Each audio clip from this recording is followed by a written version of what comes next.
We call for inspired leadership.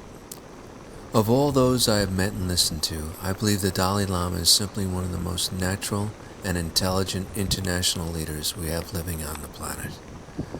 We, and I say especially China today, are so fortunate to have him available to us. The Tibetan issue has matured greatly from the 1940s, and I support the positive elements arising in China to turning this around as a beneficial model of cooperation. We're very touched by the monks. You just say Tashitale and their smiles become so wide. And if you mention the Dalai Lama here, everyone goes like this. The Dalai Lama is really central to their being here, and although it's something they have to keep hidden, most people enjoy the material prosperity that has come to the area in terms of electricity, clothing, food, medical care, transportation. These have all been great improvements, but their spiritual life, they still feel very attached to their spiritual leader. They keep him close, and a lot of them have the picture underneath. So it's been very touching and very moving here in these mountains, visiting the various monasteries, and there are hundreds of monks in these hills, hundreds. So anyway, it's a real gift to be here.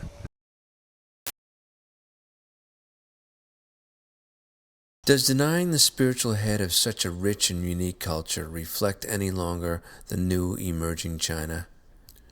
Why does his picture still need to be hidden? What exactly are the values he espouses that you now oppose?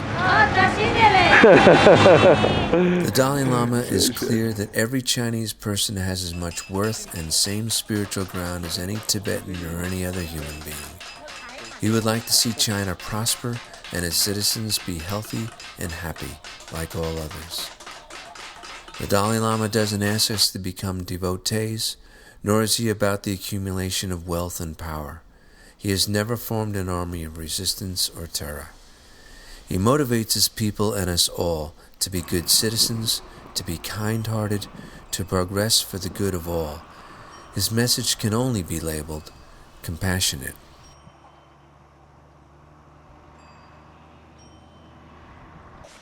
One of the very special things is being brought into a monk's home today. We were served fresh, hot yak's milk, and just being brought into his home, where he lives for all his life, and very dedicated. So this is special, and also a nun that took us around served us yak milk, and it's just such a gift. Anyway, these mountains are, can't say enough about them.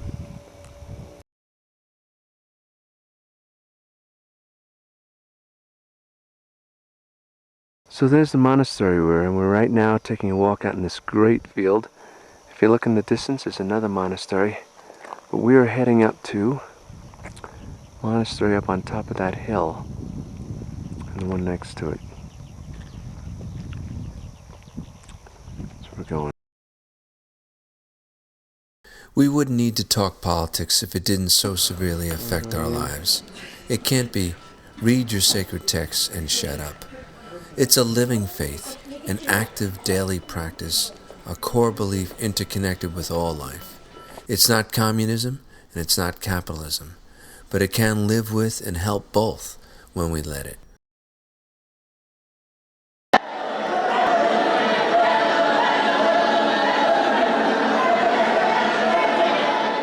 Perhaps a rub, the Tibetan monks' daily rituals are not for tourism or show, not for money, but for self-discipline, as a meditation, as taking on a responsibility and carrying forward a real part of humans' evolving wisdom.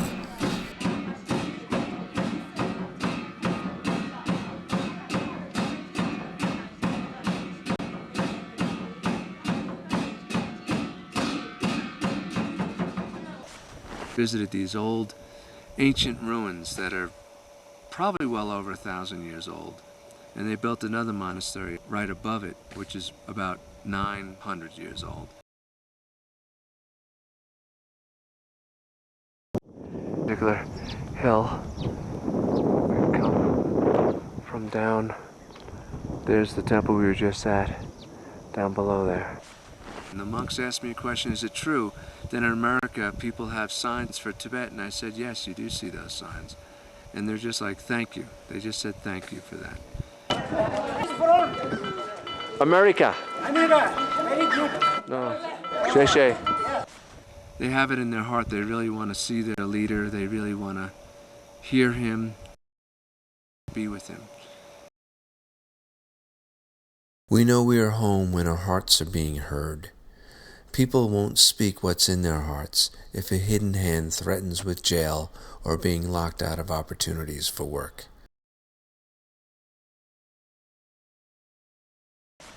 And yesterday we had a monk who really needed to stop talking to us, and he felt very nervous because there were 4 police around, and he just whispered to us that he didn't feel comfortable. No peace is what he said, no peace. Which is tough. There's a lot of peace around here as long as you keep to the line. There are good works, and I've met young Chinese helping Tibetans in schools and medical clinics. They spoke of an obligation to help others, to serve. They have ideals of goodness instilled. This is immeasurable. I see some monasteries and communities well endowed, monks in limousines with the latest technology. And I see large shining stupas going up all over the territories, while other monasteries remain dirt poor, people looking worn, beaten down, and malnourished, with barely shoes on their feet. Favoritism in rewarding specific behavior is clear for those who toe the line and play the Dalai Lama censorship game and speak no truth to power. There may be some, but I did not see a Tibetan army officer, nor a Tibetan police officer, nor a Tibetan foreman on any big Chinese project. Most often the laborers were Han brought in as well.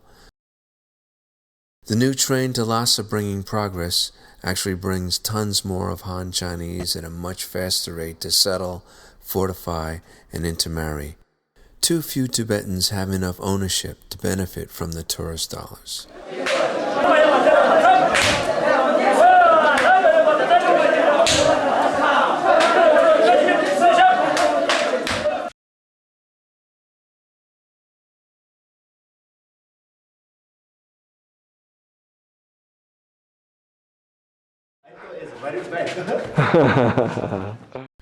Destroyed by the Cultural Revolution, now the place of birth of the Dalai Lama has been preciously restored and upkept by his nephew. We have a lot to learn from China. They have a lot to learn from us. We need to help build trust where these walls of suspicion can come down. And there really is still that sense of suspicion that other people are trying to use this place or get power, take over, and independence movements, and all this doesn't really have to happen if the trust level builds. So anyway, it's been a wonderful, wonderful experience. Today is a blessed day. We just walked along a riverbank, didn't see a soul, just a few people that greet us with smiles.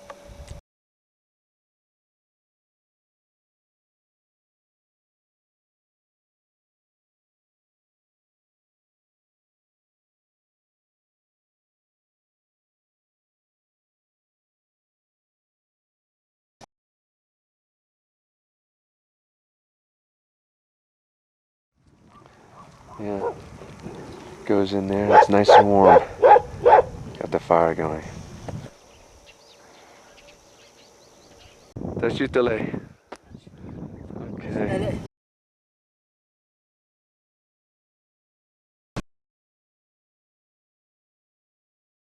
And the hearts of a dear peoples call out.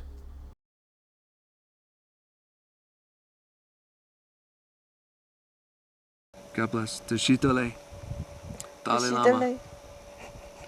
Dalai Lama. Om Mani Padme Om. That's what we say.